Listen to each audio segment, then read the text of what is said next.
critical man of getting the club off the ground. And thanks to the local development club for doing the spade work, and many thanks for the Wanaka members who formed the actual club. A great deal has been done,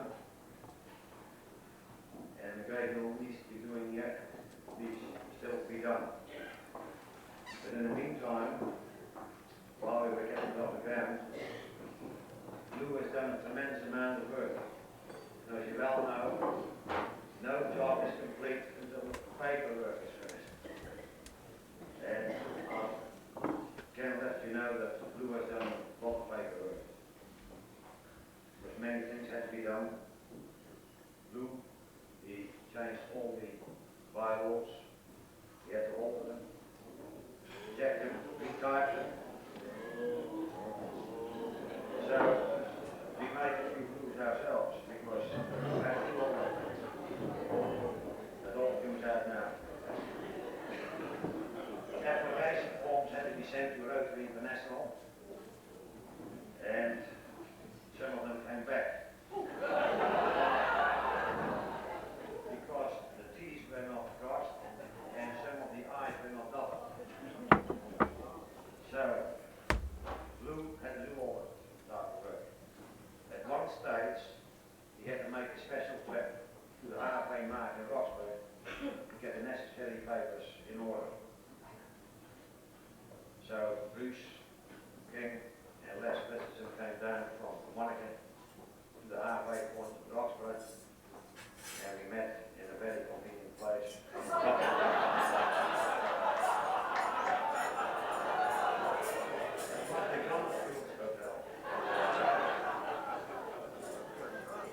Well, without further ado, I'm happy to introduce to you the men and lines who are responsible for the formation of this club.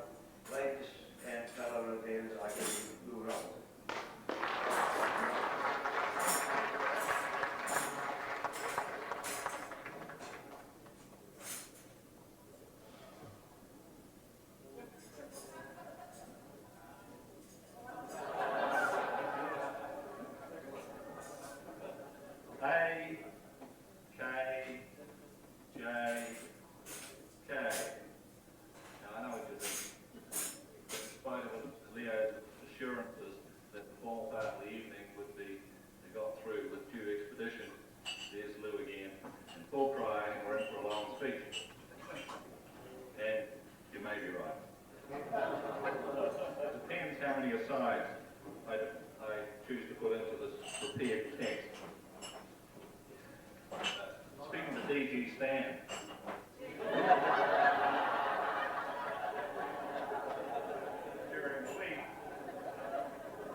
Deny it, if you will.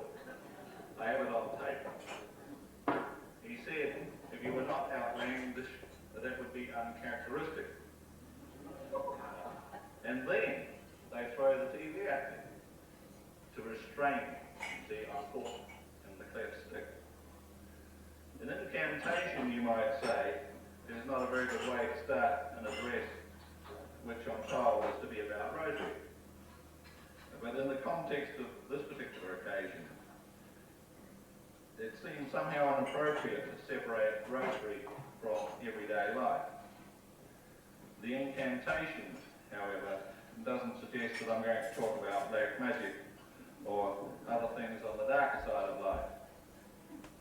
Although sandwiched here between courses, a chapter 2 might be the very thing to bring back your attention, which is likely to be decidedly less than rant. It's difficult, I know, to focus attention on anything serious said at this stage of any evening, but do spare a thought for the keynote speaker, who the last thing he would want to be doing is making a keynote speech, and would much rather be just enjoying the occasion in ways that don't include speech making. No longer restrained by the chains of office, I've decided to talk about some of those everyday aspects of life to which I referred, and from time to time to cross-reference to things Rotary, so that you might judge the talk to be at least nominally about Rotary, the instructed text. To some, Rotary may be life, in the same way that religion is. Indeed, there is much between religion and Rotary that is common. Just compare the Christian ethic and various statements made by the Board of Rotary International to see that connection. But don't be alarmed, well, not yet anyway. I'm not going to talk about religion either, at length, or the other no-no politics, at length. So the list of knots is growing: black magic, religion, politics, and maybe even Rotary. This, I think, is going to be a potpourri, a sort of oral medley of taboos. Now, while parallels between religion and Rotary can be drawn, there is also much that contrasts. To my mind, any resemblance terminates strongly in the relationship each has with life. So I can understand for religion that adherents will understand a symbiosis of the spiritual and the physical, but of Rotary, I can't see it as an entity. That's to say, something with a real independent existence. When I'm asked to speak about Rotary then, I don't read my brief as speaking about the technical ingredients that make up its bits and pieces, or the rules that guide its development, its growth, and its mechanisms. I leave that to district governors. That's not a function for past governors, especially not for immediate past ones who are enjoying their immediate retirement. Rather, I read my brief as speaking about the members of Rotary and how Rotary exists as a vehicle for its members. Rotary will not inspire members. Members inspire each other by flavouring Rotary into an environment conducive to the sort of things that members want to do. Such an environment attracts people to it and makes possible for these people a much broader scope of activity that group action permits. If Rotary has a special function at all, that's it. Stated more directly, Rotary exists to provide a means for its members to provide service, including to each other, not for Rotary per se to provide that service. To read the Rotary International Constitution, one would be excused being under the impression that Rotary International sees things differently. Consider the stated purpose of Rotary International. The purposes of Rotary International are: A, to encourage, promote, extend and supervise Rotary throughout the world, and B, to coordinate and generally direct the activities of Rotary International. To put it another way, in no more plain language, Rotary International exists for the purposes of Rotary International, whose purpose is the purpose of Rotary International.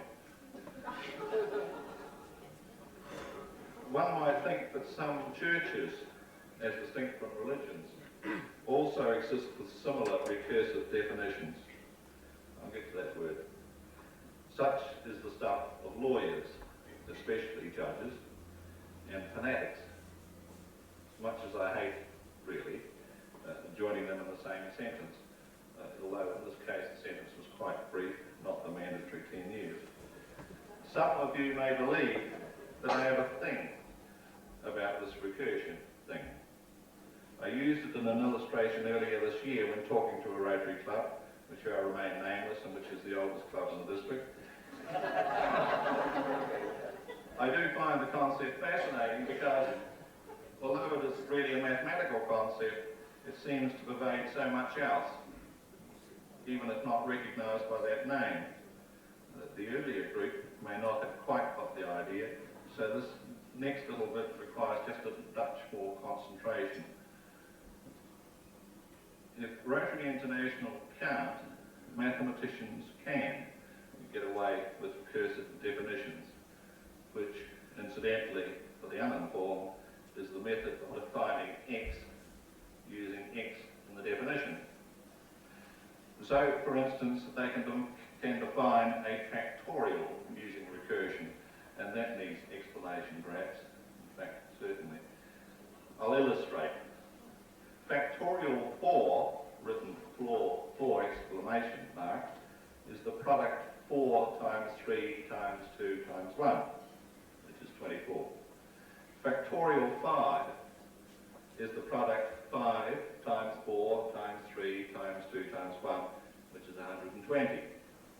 But factorial 5 is also 5 times factorial 4. Noticing this, mathematicians, who are sometimes useful, if often obscure, define factorial x as x times factorial x minus 1. Now that's really got you on your toes, hasn't it?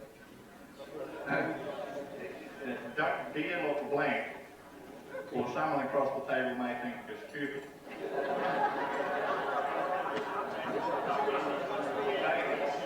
The mathematicians also, incidentally, define the factorial 0 and everything negative as unity to tidy up their definition, which otherwise wouldn't work. Think about that. You don't have to think very hard to see how quickly such numbers escalate, however. There is the story of the pharaoh who lost a game of chess. He was so impressed by the skills demonstrated against him that he offered great wealth as a reward, an emerald necklace or some such. The winner, however, said he was not too interested in that, and that he'd rather have wheat, counted as follows. On the first square of the chessboard, place 1 grain. On the second, 2 grains. On the third, 4 grains, and so on, doubling the number of grains on each subsequent square. But the pharaoh protested that this would be insufficient reward, but on insistence of the winner, he duly agreed and began counting. Of course, before long, he was counting in sacks of wheat, and then in ships, and the granaries of all Egypt were there long before the 64th square on the board was reached. That square would have required about 9 billion grains, and the total on the board would have been 18 billion. The winner was a mathematician, who not only being obscure, are sometimes dishonest. The discerning among you will know that that result involved a geometric progression, not factorials, but they are related. Some organisations like Rotary and the New Zealand Parliament risk escalation of numbers like that. The immediate past president of Rotary International condemned the amount of time and expense spent each 3 years on the Council of Legislation, which, in his view, spent all of its time telling Rotarians what they couldn't do, rather than in producing ideas for ways that Rotary might be more effective. That expression of opinion, when first voiced, was greeted with gusty applause. But the Council is still to meet every 3 years and its brief has not changed. In Rotary, we do have a penchant for regulation. Our joy in making them is only matched by our joy in ignoring them. I think I may be beginning to sound like Victor Borg at the piano, never quite getting round to anything.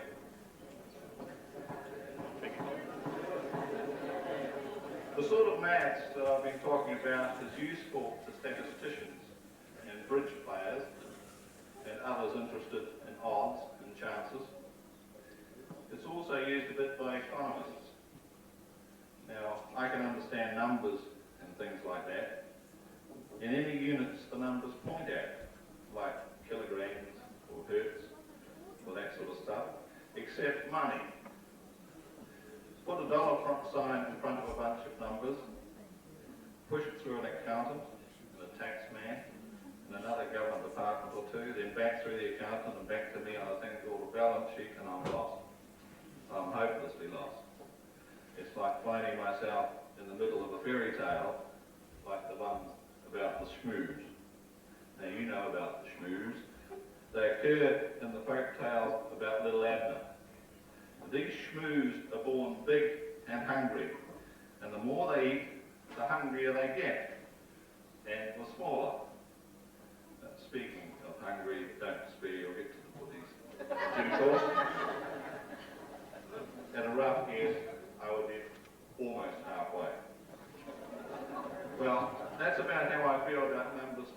the S sign in front of them.